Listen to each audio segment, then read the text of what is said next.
Alright, today now we're going to talk about science. What is science? Science is knowledge based on observed facts and tested truths and orderly system. So when you and the usually science is about investigating the world around us, the universe around us, to answer our questions. So an expert who has knowledge in some branch of science is called a scientist. So a scientist uses observation as a tool whenever there's a problem.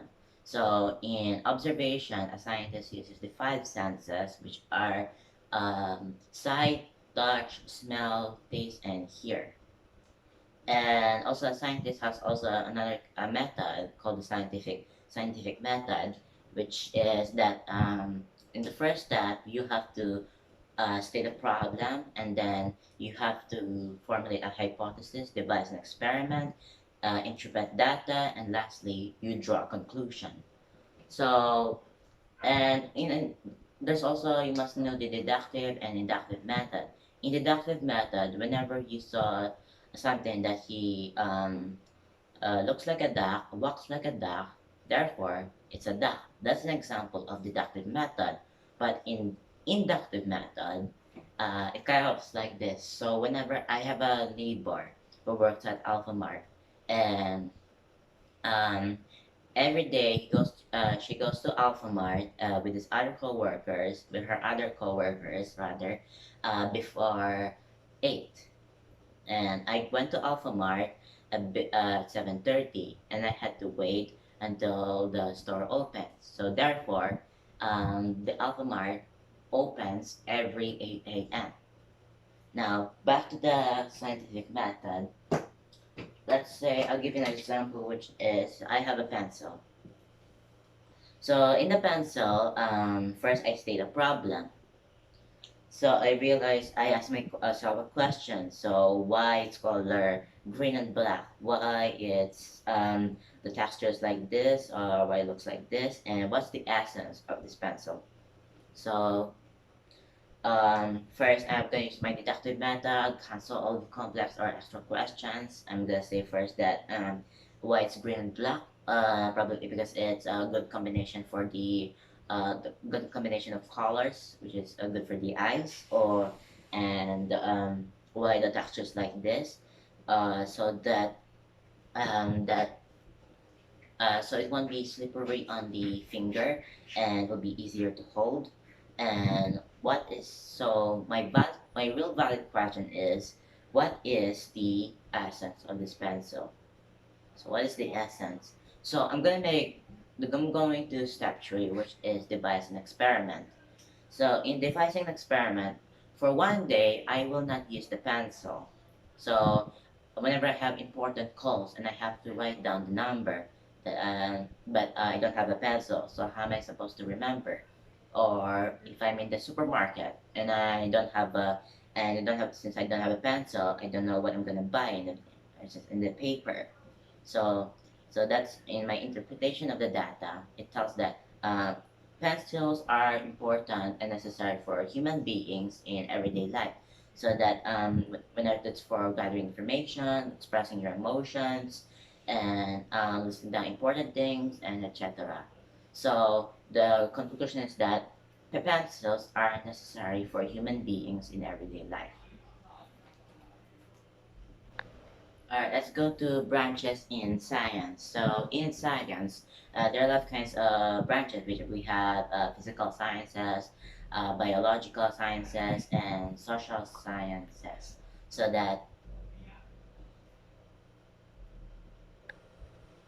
so in physical sciences, we have astronomy, chemistry, geology, and physics. In biological sciences, we have botany, zoology, ecology, and paleontology. In social sciences, we have economics, anthropology, geography, philosophy, psychology, and sociology. Now let's go to the positions of a scientist. So for scientists, they can be in government agencies, in private corporations, or be a professor in college or high schools or universities. So So that also there are all kinds of, they can be a technician, an engineer, or a teacher. Alright, anyway, let's go to perceiving things. We, how do we perceive things in nature or in a real outside world? So we use the measurement, which is the metric system.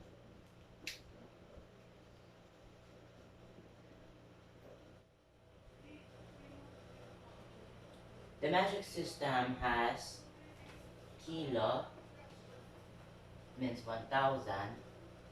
We have in kilo, which means 1000.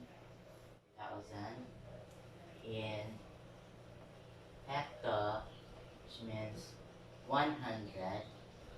In deca, which means 10. In standard unit, which is 0.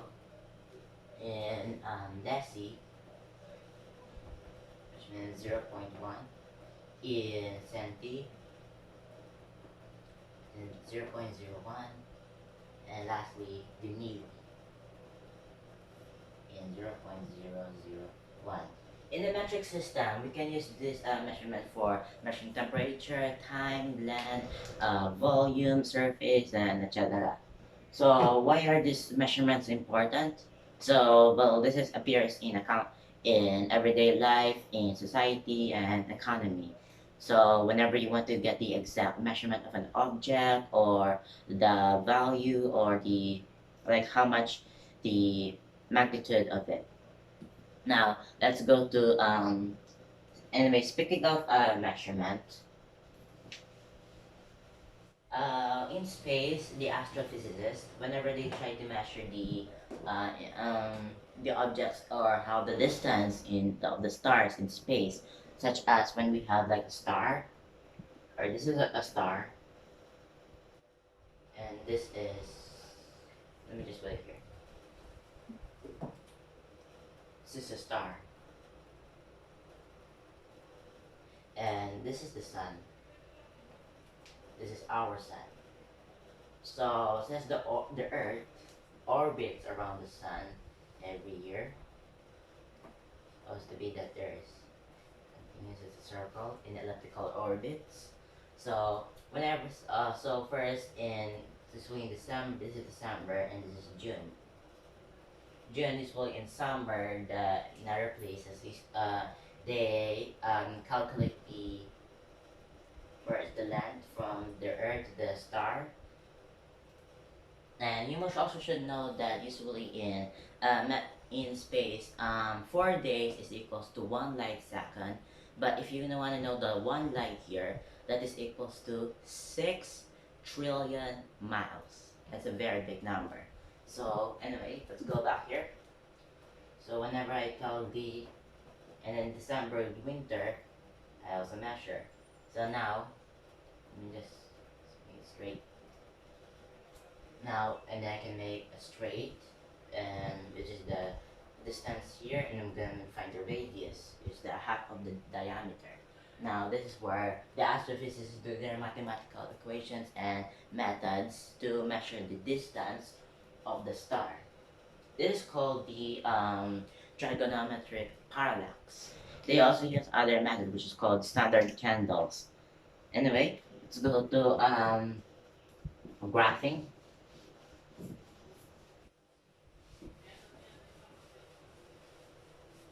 In graphing, there are a lot, this is useful for economy or accountancy or whatever problems in other everyday life. So whenever you wanna usually in percentage, you use the circle graph.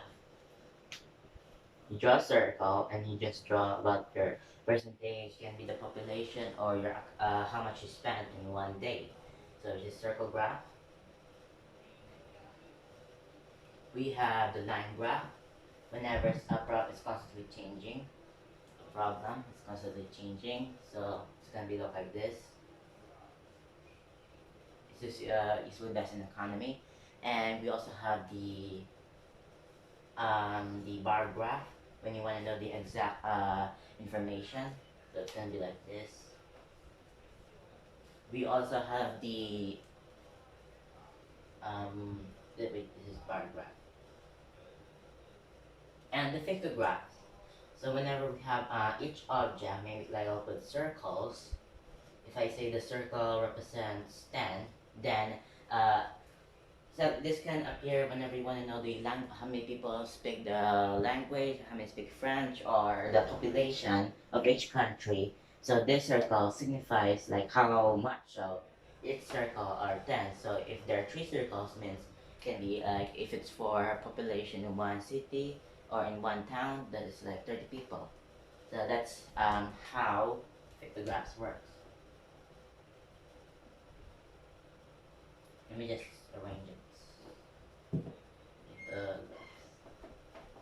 Alright, so that's all for the science. So thanks for and till next.